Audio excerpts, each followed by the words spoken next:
We are live. That's right. It's the news segment, April 7th, 2023. My name is Ken. Thank you so much for joining us. I truly appreciate it.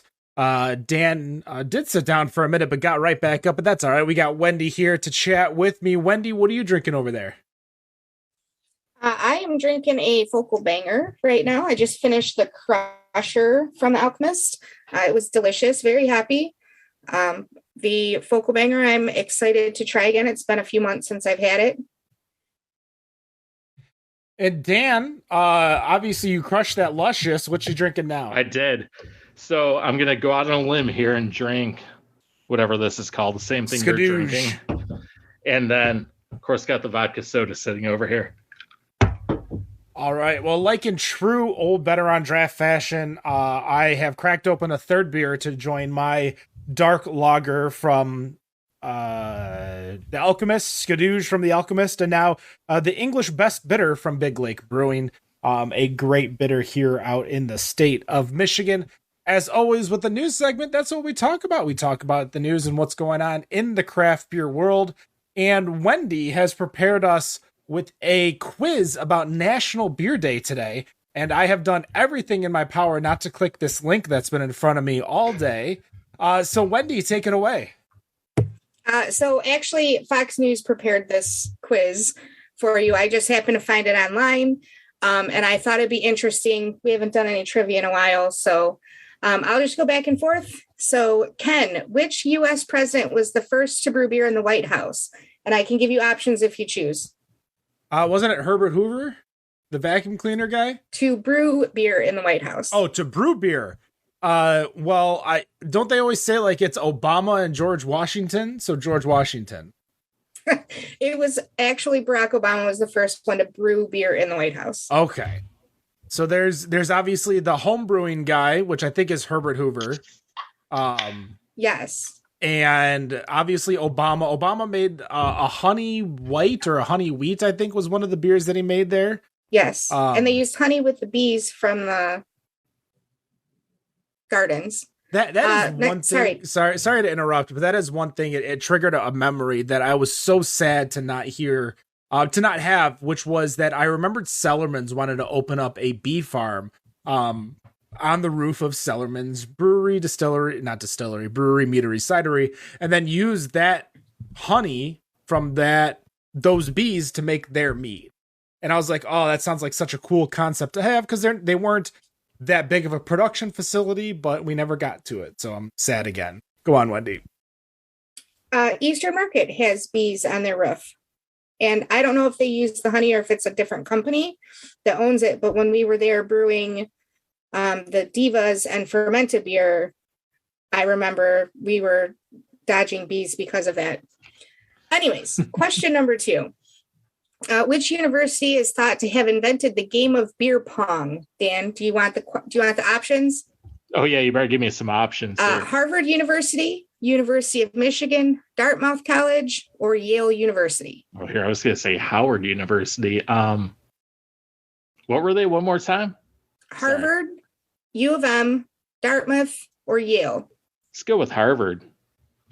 It was actually Dartmouth. Wow. I got that one wrong too. I was like, I have no idea. Ken, the Guinness World Record holder for the largest collection of beer labels has how many different labels? And I'm going to give you numbers for this one.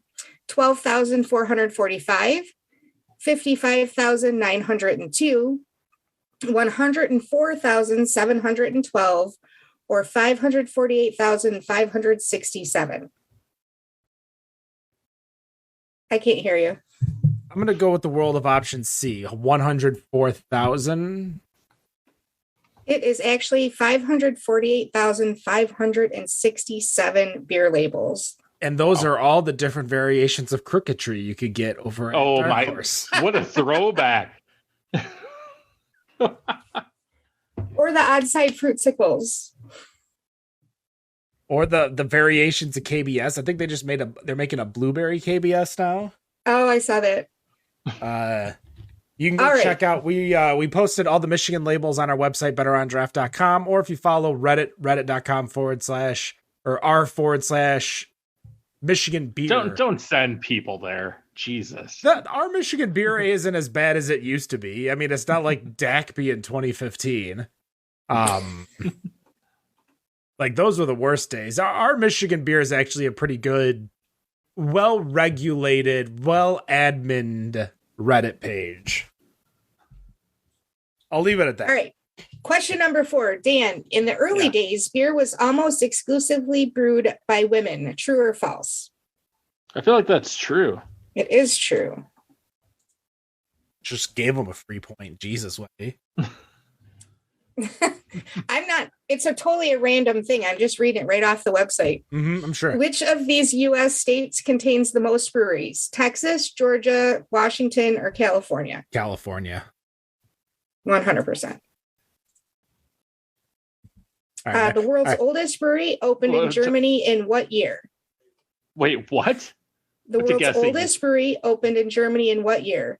I don't know. 10,040, 1415, 1668, or 1810?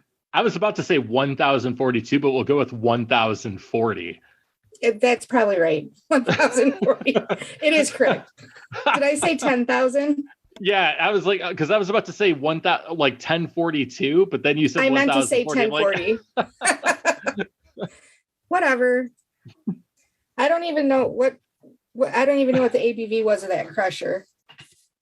In 1040? It's only 8%. There's no excuse. I thought you were talking about the beer they brewed in 1040. No. No, the like one the I just PBR drank. they drank during the Civil War. It's like, what was Which this? country drinks the most beer per capita, according to several sources? Germany, Ireland, the Czech Republic, or China? I'm going to go with Czech Republic. That is true. I would have That said is the crazy Vatican. that you knew that. I've definitely it's per capita, so it's so it's right. the smallest country. I mean, it's going to be an anomaly in that series of countries wherever it lands, because it's either going to be super low because nobody drinks there. But I guess you're saying it's, what was the question? Was it alcohol or beer? Beer. Okay. Specifically beer per capita. I mean, and they gave us Germany, Ireland, the Czech Republic, and China.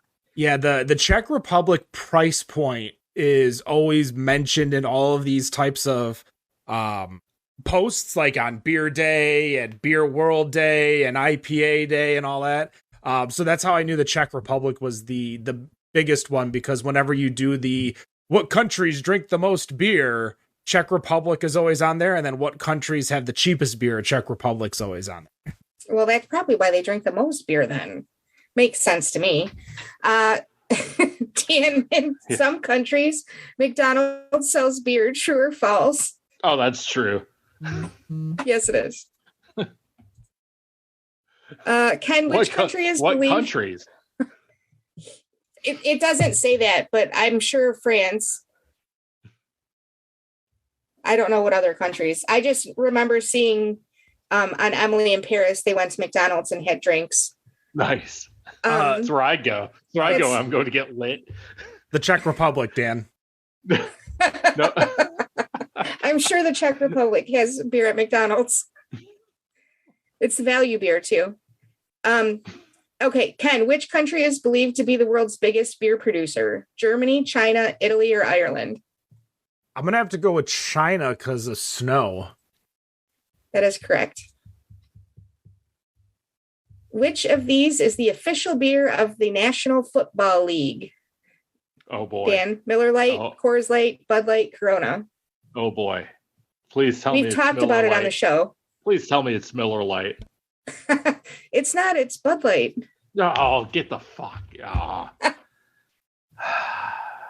Anyways. Don't you remember the whole... I don't. I was probably drunk.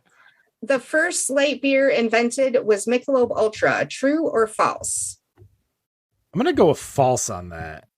That is true. Wait, we had light beer way before we had Mick Ultra. Mick Ultra came out in like 2015. I thought you were saying it's true, like it is Mick Ultra. I'm like, I don't No, think it's so. true. You're correct. I am correct. It is false. Got it. Dan, what is the most popular type of beer in the world? Lager, wheat, porter, or pale ale? Oh, I gotta say lager. Oh, yeah, for sure. Ken, when is National Beer Lovers Day celebrated each year? April 4th, June 1st, August 12th, or September 7th? Oh, geez. June 1st. Oddly enough, it is not. Oh. I think it's funny because I got it correct when I did the poll earlier, but I just got it wrong when I clicked on June 1st just now. It's September 7th. We'll have to remember that. We'll celebrate. You know, And instead of the 52 weeks or 52 Friday nights a year we drink, we'll add another one. Dan, National Beer Day is celebrated on April 7th, the day the Cullen-Harrison Act was signed into law, reversing the prohibition on selling beer in the United States. True or false? That's true. It is 100% true. I'm not liking some of these. And the last question, Ken, is what brand of beer is known to be the strongest with the 67.5% ABV, alcohol by volume? That's that fucking squirrel beer. I don't know. Yep, exactly it is. I'll give you the names, but I know you'll know what it is because we've talked about it. Revolver Brewing, Snake Venom, Budweiser, or Guinness? Budweiser. Snake Venom? It's correct. Is it Guinness Natty Light, Skadoosh, or Snake Venom? Ken, which one? I still am going to go with Snake Venom. It is Snake Venom. So that was it. We got 14 out of 15 correct, gentlemen. So that's pretty good. All right. That was better than those dumb beer cards that I got. Remember the Kickstarter I got?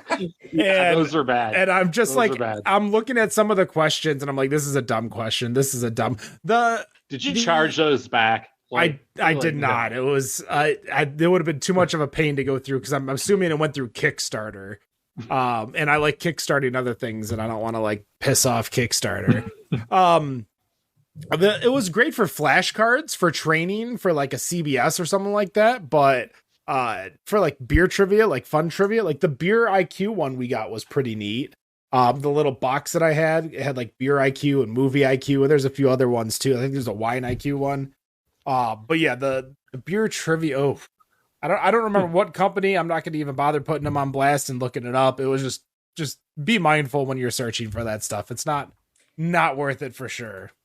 I have a new beer trivia game that I got. I'll check it out. And if it's good, I'll bring it on again. Well, Dan, what's your news article for today? So, about 2 weeks ago, we were supposed to have a certain guest on here, and regretfully, we didn't have them, but that is all she wrote. Mikkeller is closing their last USA location. They just announced here yesterday that they are closing their Little Italy San Diego location tomorrow on April 8th. This is the last location the Danish brewery has in the U.S. They have closed, I believe they had about 6 or 7 others between New York and the West Coast. We've talked about this several times now over the last year, maybe 2 years, if they could close these all down. What is this? Is this... I'm just curious, both of your opinions. Is this an issue with the issues they have had with what's gone in their brewery? Did they overexpand? What do you think caused Mikkeller to leave the U.S.? Ken, let's start with you. Sure. I think Americans don't give a shit about them. Not as a slight against them as Mikkeller as a whole. Because if you look at what is going on with Open Gate is closing over in Baltimore. That's Guinness's brewery. They are opening up a brewery in Chicago. So I don't know if that was intended where they were going to close that one originally. But I believe that if you were to do this 10 years ago, like Mikkeller, like perfectly fine. Everyone would love it. It's a great poorhouse. You're getting Mikkeller beer, probably beer that they work with in other areas. But, let's be honest, U.S. People are homers. We love our state beers. We love our country beers. And then we love our imported craft fancy beers. We look at all of the breweries that we've not necessarily interviewed, but all the breweries that we talk about, all the breweries that we drink. we don't drink that many imports here on this show anymore. In comparison to, let's look at 10, 15 years ago when I first started drinking and I was going to merchants and, chatting it up with Annette May over there and buying beer from all over the world. That's because also there wasn't that many U.S. choices, but now there's 8,000 breweries in the U.S. So many small breweries, large production breweries. It's easy to get these beers. Now with Tavour and Bevana, like the ability to get American beer, and when I say American, I mean American, not like American domestic. The ability to get American beer is just so simple and so easy. You can go to fucking 7-Eleven now and they'll have at least 3 rows of, craft beer, and it'll be, Fat Tire, Goose Island, and the 7-Eleven that's nearest to us over in Ypsilanti, like they'll have 3. They'll have 3 rows, and it'll be, your standard macro micros, your Goose Island, Fat Tire, Founders, Griffin Claw usually is always in there. But yeah, like that's the kind of thing that it's easy to get. It's widely available. It's why the tap houses like Hopcat and stuff, like they've had to size down because they can't keep up the demand because nobody cares about it anymore. Right. Nobody cares about 100 taps unless you have a shtick. And even if you have a shtick like Detroit Beer Exchange, you're going to get filled, but you're not going to turn beer as fast as you think you are, as fast as you used to be. That's why Hopcat Detroit is not as poppin' as it used to be. I have a quick question about that. I don't mean to interrupt you, but it kind of pertains to what you just said. Interrupt me all the time. I talk too much. I have noticed that when I go into a restaurant or a pub that has a large number of taps, I find that I'm disappointed now because I have tried so many other beers, and especially traveling to other states, I've tried so many that even if they have 50 taps, there's usually only 1 or 2 that I haven't had yet. Now, do you go out just looking for beer you haven't had?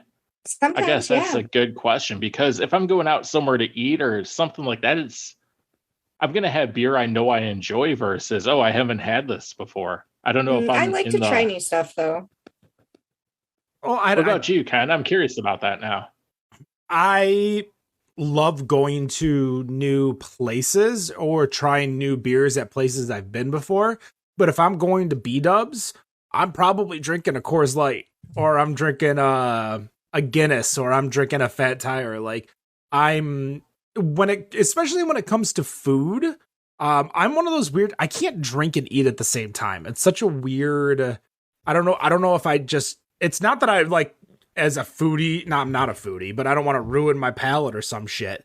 I just don't, something about alcohol and food just doesn't mix with me. Like if I'm, say I'm at a wedding, open bar and everything like that, the second that I start eating, I'm not drinking anything but like water or a soda until I'm the same way until I'm done eating, and then I'll go back to drinking. Yep. Like I'm not.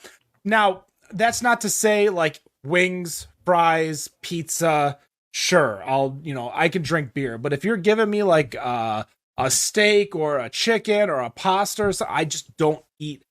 And I know we've talked on the show, like I'm missing a huge like pairing opportunity with a lot of beers or cocktails or wines with food. But for me, if I'm not eating, like I was about to say the Gathering Place food, which is, a Troy, Michigan only reference, so not many people understand that.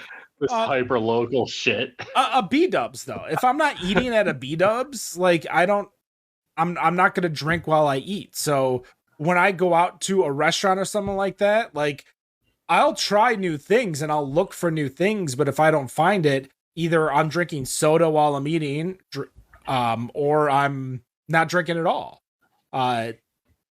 So that leaves me less opportunities to try new beers and new places. But if I'm going to a brewery that serves food, I'll probably eat before I have my first beer, unless it's a style that I know I'll like.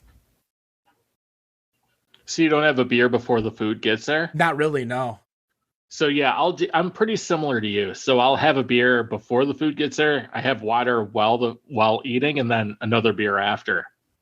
Like if I'm at a brewery, like say Rochester Mills Brew Pub, like I'll do milkshake stout or Rochester Red because I know I'll like it.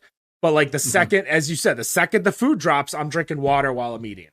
And then after the food's done, I'm back to drinking beer. It's just a weird, I don't know if it's a texture thing or a taste thing or something like that, but it's just something that I don't naturally do is drink beer and eat at the same time. Wendy, are we weird? Are you weirded out by us? No, I'm wondering if I'm weird because I may add one out here, but I take every opportunity I get to drink beer though. So, and I do like to try new things. So if there's something on the menu that I haven't had, I'm probably going to have that before I have something I've already had, even if it's something I really like. I think I was unless it's something I really like when I was in New Orleans, if Ghost on the Machine was on the menu, that's what I was having. Little Parish, shout out to them. Right. They were on an episode like 100 episodes ago. I was going to say, what's the number, but I don't remember. I feel when I'm out and about, and if I'm at a bar, maybe even a craft beer bar, like again, I'm going to look for the styles that I like, which are usually limited choices anyways. Because if you look at those beer menus that separate by style and they have like browns, ambers, English milds, ESBs, alts, and like 6 other styles in one column, and it's 2 beers. And one of them's the original Fat Tire, like, and the other's Alaskan. I still have to try the new Fat Tire. I had it. My 7-Eleven, that's one of the 3 beers that they sell. You can get 3 tall boys, and Founders IPA, New Belgium, and a 2 Hearted. That's so accurate. Tall boys that you can get in the cans, like the 2 for $3 or $3 a piece or whatever. And then like the 2 for $5 or the 2 for $5. They'll have like a 6-pack of whatever the Bell's seasonal is, 2 Hearted and Sam Adams. Those are the 3 craft beers that I get at my 7-Eleven. So but at least they're selling alcohol now, because for a little while they weren't. Wait, they serve like vodka? Like I can get? No, at least they're selling beer and wine now, because they weren't able to sell it for a little while. Oh, is that the one on Middle Belt? No, it's the one over by me in Garden City. There was a 7-Eleven I've driven by a handful of times. By the old Wheat and Rye or whatever it was called on Middle Belt. They got their license pulled for 30 days for selling to a minor, I think. I think that's what happened at ours. And they had a change of ownership. So I don't know if it was because of the change of ownership that the license didn't transfer. I don't know. Probably changed ownership because they realized that they were going to go under if they didn't sell. Yeah, no, so going all the way back to the story that Mikkeller's Little Italy is closing, I don't like these types of bars. I think are dying and dead here in Michigan. You have that, the little fob bar that you have over there, Dan, that does the what? The fob bar that does the beer by the ounce. Oh, yeah, the pour your own? Yeah. So, like, it might be a card, it might not be a fob, but... it's a fob. Like, you have that there, we have that here in Royal Oak. Like, I don't even know if it's open, let alone if it's doing well or anything like that. Like, I haven't heard anything since the initial fanfare. Like, but that's also a shtick. Whereas like Hopcat Royal Oak reopened, and I'm like, it opened. I guess I'm just gonna go hang out somewhere else, or I'm just gonna go to the places that make the beer itself. Yeah. So just to say about that, that Hopcat opened when I was still in Michigan. I lived in Ferndale, and I never stepped foot in that place a single time. Like, I don't know about either of you. Are you looking for the 100 tap place to get a beer? I know I'm usually not. There's one place I go to here that happens to have 86, but Usually it's to the brewery itself that I'm going to. It's great when you're out of town.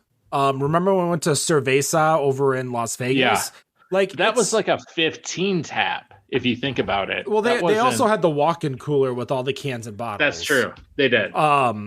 So while they only had, 15, 20 taps, they still had a good 100, 150 bottles, different bottles that you could purchase off the shelf to drink there. That's the same for the Indian food place we went to over in Austin, Texas, Dan. Oh yeah, whip on, whip it, something like that. Yeah, the whip in or whatever. Yeah, there was this place. Oh my god! For those of you, Dan, can you look it up while I'm talking real quick for the name of it? The whip in. Yeah, it's the whip in. Okay, so this place over in Austin, Texas, it is so like you don't realize what it is. You walk in, amazing Indian food, but the tap list was almost 100. The bottle list was huge, including to go and drink there. Giant patio, giant indoor seating. But again, if I lived there, I probably wouldn't go there.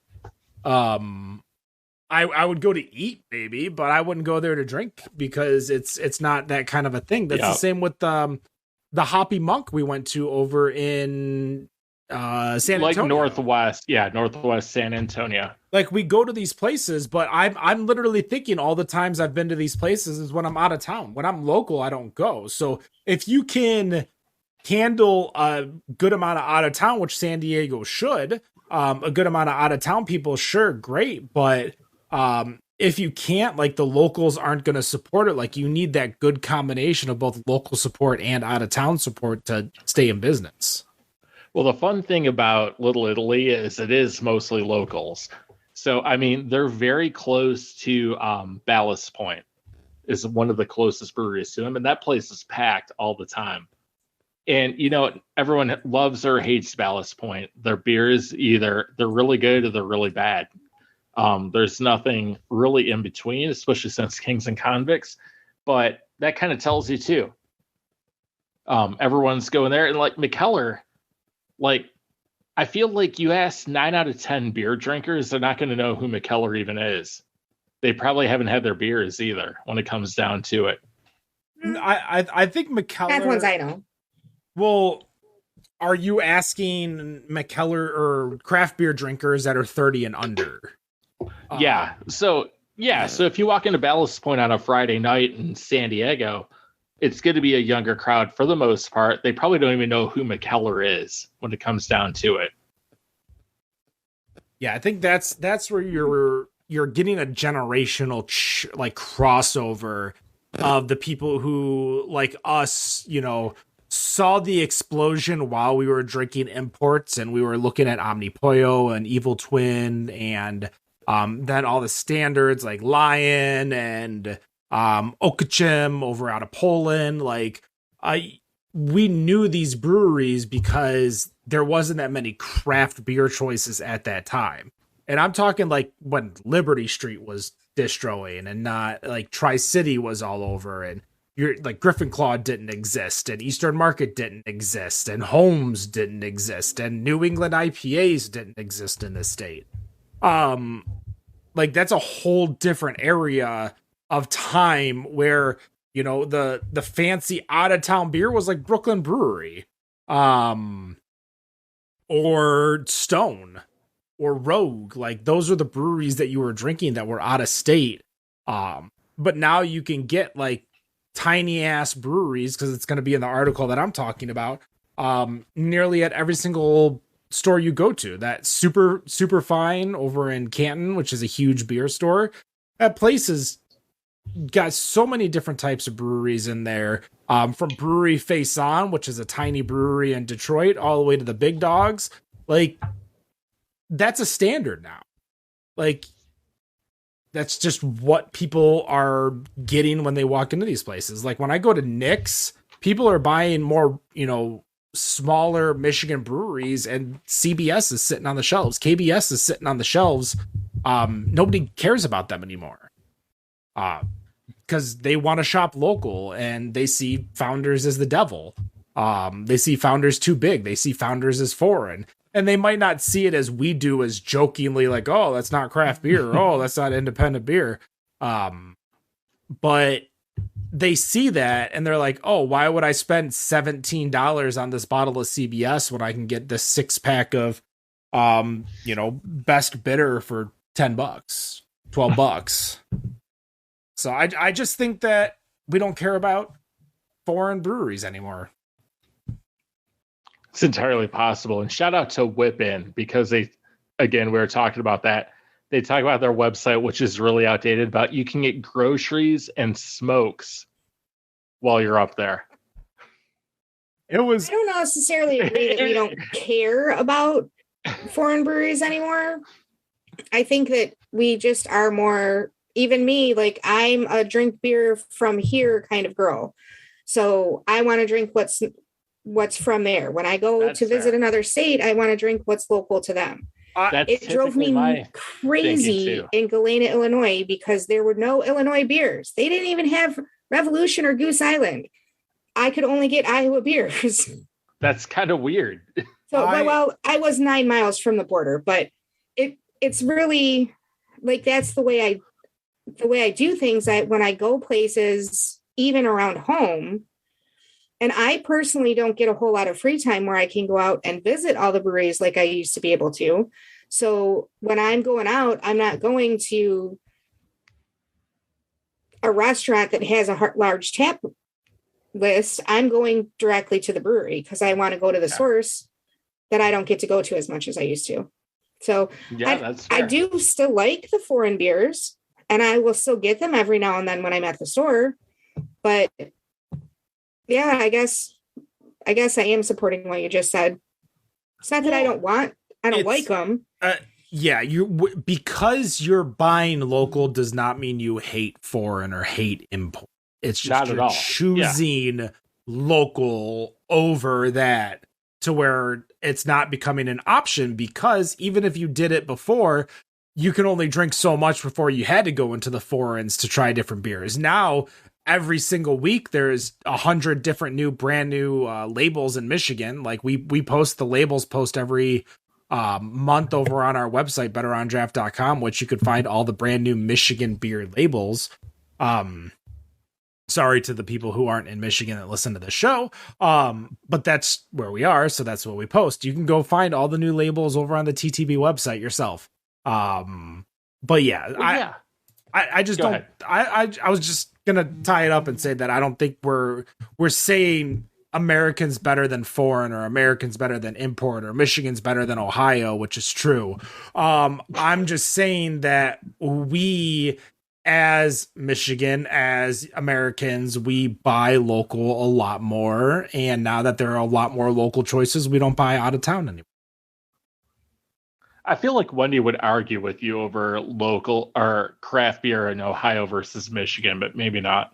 No, I just said Michigan as a whole. Michigan is better than Ohio. Ohio does have some really good craft beer. I won't ever deny that. There is some really damn good beer there. I like the fact that I can go there and get some of the beer from other states that I can't get in Michigan. But if it comes to Michigan, Ohio, we're going to go Michigan all the way. You're going to fight. Let's be honest. I'm from Michigan. Fuck Ohio. All right, go for it, Ken. What's your article? Sorry. So my article, I was reading up on our Twitch, because we're live every Friday, twitch.tv/betterondraft.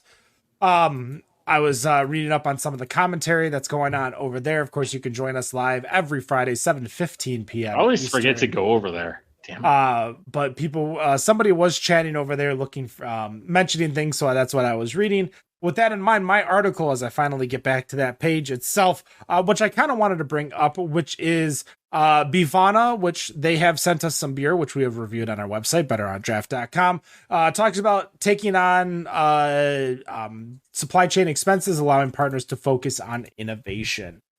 So Bevana is not like Tavour, where Tavour basically says, hey, we will be the centralized location for you to resell your product. So they put in, whatever the web, which we do have a Tavour code, Better on Draft. Better on Draft. Yes, go use our Tavour code. you can, with Bevana. Bevana works with North Carolina breweries specifically because they have like a contract brewer house over there to be able to brew multiple beers. But they also do reselling, so that allows people to have almost an e-commerce platform, and another opportunity and another revenue stream for their business.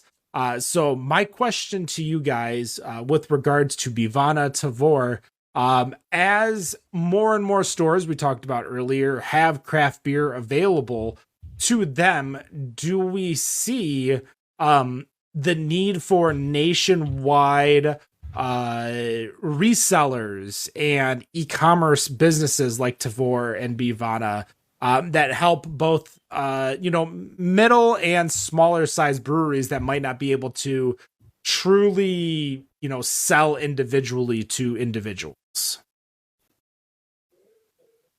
That's a good question. Can I use the Bevana service here in Michigan? You can use Bevana here in Michigan. There is, I know Tavour just came back. There was a time where you couldn't, but Bevana, I believe, is in 42 states. It's Bevana if you're trying to figure out how what I'm saying, Bevana. So 42 states in Washington, D.C. in full compliance. I actually ran into the guy, Aaron Gore, who is the director of business over there at GABF. He sent us some stuff to try, which we did review. But again, it's the ability to get a revenue stream to consumers. And as we're kind of talking about the previous news articles that we talked about here on the show, another way for you to buy stuff, because people still want to buy stuff online. Like if you have the opportunity to buy, not even necessarily limited, like if I could get this Mead Old Tom over here, which is from Maine Beer Company.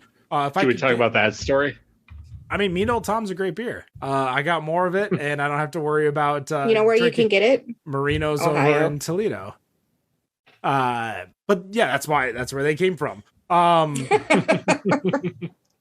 But are we would you purchase more beer online if you could get specific beers that you can't naturally get here? And I'm not talking like Hunafu from Cigar City or even No Rules from Perrin. Like I'm talking just like regular ass beer that you just like. Random.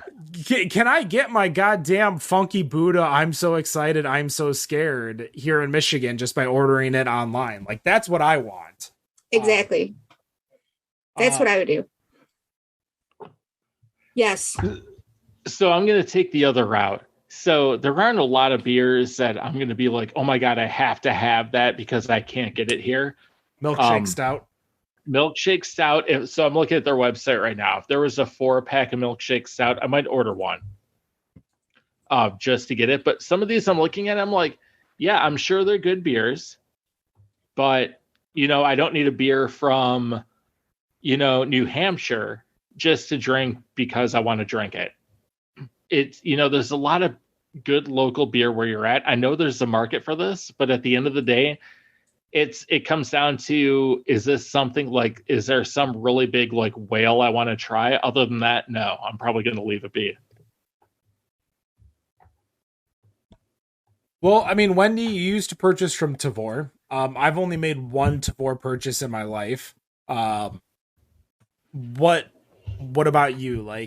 I feel like there just needs to be a lot more of a national distributor of craft beer to be able to buy beer. Yeah. So I'm trying to look through the website right now. It's for Bevana just to see what type of stuff. Because if there was a way that I could get just beers that I like that I've tried in other states, I would do that in a heartbeat. We went to, when I was in Iowa, I tried sour at Pulpit Rock. Pulpit Rock. It was so good. It's called church salad, and it literally tastes like ambrosia. It's so stinking good. If I could just buy that and have it shipped to my house every now and then, I wouldn't eat it all the time, but just, once every few months, be like, hey, I need that 4-pack. Let's do that. I would totally do that. And usually it's because when you go to other states, you buy your whale beers or you buy the big ones. And then you're like, oh man, I wish I could have gotten more of that because it was really good. So if I had access to that, yeah, I would probably spend more money online. And I don't like actually going to the store, so I buy everything online if I can. Here's what I think is missing within the alcohol industry as a whole itself is as I kind of mentioned, a central location to be able to buy everything. All these breweries have to sign like a non-compete with the single distributor, and of course wherever that distributor goes is reliant on where they can get the sales in, and then of course you're reliant on your own sales team to get your own beer in, because once you sell it you pass it off to the distributor to get it in there. So I think there's a lot of like secondary and third people in the middle that kind of ruin the experience for the American beer drinker. The American alcohol drinker, for that matter. Like, if there was a central location where people could ship beer into it, even if it's limited, like I have to fight other people to get it, give me the opportunity to be able to buy it. Because, well, here's the thing, Dan, you know, that little snicker, but you talk. Let's talk about all the shelf turds over at a Binny's in Chicago right now of BCBS, and how fast Binny's could then resell it online to someone else in Michigan or someone else in the world. Like, if that's sitting on your shelf and you're trying to like you're selling it under MSRP because you're trying to just get rid of the shelf space because not enough people are buying it, whereas someone in California or Michigan or Ohio will buy it in a heartbeat. Like, I showed that one Binny's page, and I have a friend that lives nearby, and I almost was like, I will, you know, I if I would have known these people, I would prepay it, but I don't know these people in the Michigan craft beer scene that are like, you know, fans. So I'm not going to put my money up for a bunch of silent stuff that I'm not going to drink if nobody buys it. But if you sold it to a third party distributor that could get it to you, like, that would make life so much easier. And I think it would, one, eliminate a lot of beer just sitting on the shelf.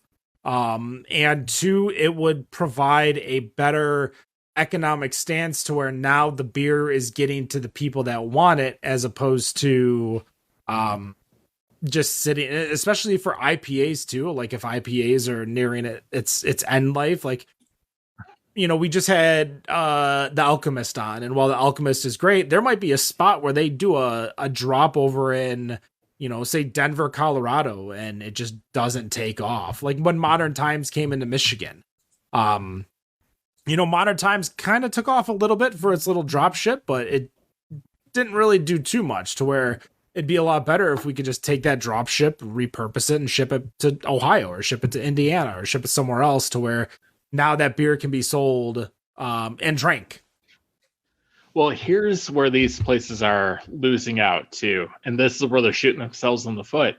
So I go on to Bevana. I'm going to order a 4-pack for one beer I found there.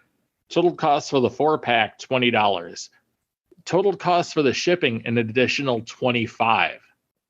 Making this $20 4-pack $48. I think they're shooting themselves in the foot with that. I think that's based on the ability to get the beer out. I don't think you can ship beer for that much cheaper naturally. Like, they need to, like, you need to buy more just to be able to make it worth your while. Like, kind of like Tavour with the flat shipping. Like, Tavour allows the people who want that single bottle that they've never had before the opportunity to get it. You can get it, you pay a little premium, but now you have that one bottle because you just wanted that one bottle. And what I like about Tavour is that I can order over a long period of time so that I get a larger box, but it's still that same price. Is this a Tavour commercial I wasn't aware about? I think, Ken, I can't hear you again. You can use Tavour with the code Better on Draft, and you can save some money on your first box. And yeah, No, I'm pulling a Nick here and I'm forgetting to unmute myself. Newbie. I know. I've only been doing this for 3 years. Hey, Kate, congratulations to me. 3 years of my the day that I got let go from my previous employer. So it's my Are we still talking about my that? anniversary. I mean... it's so much fun now to talk about it. It's not depressing anymore. It's funny. That's what makes it better, Dan. Is when it's reached past the depressing part and now it's the funny part.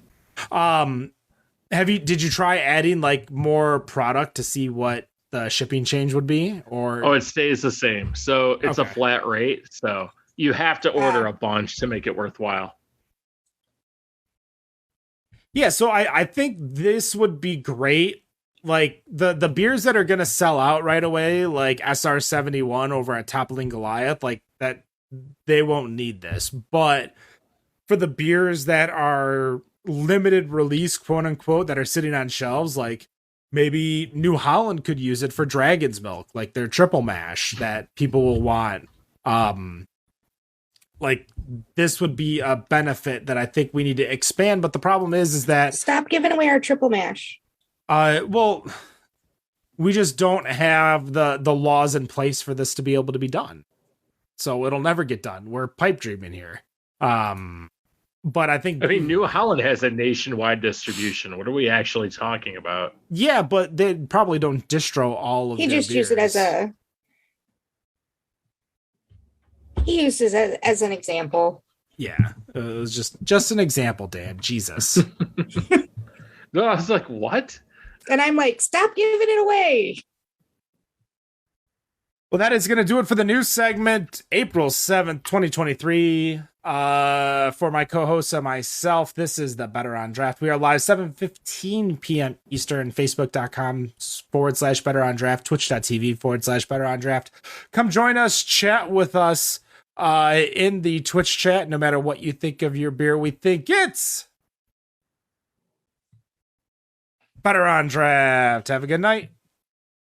Cheers.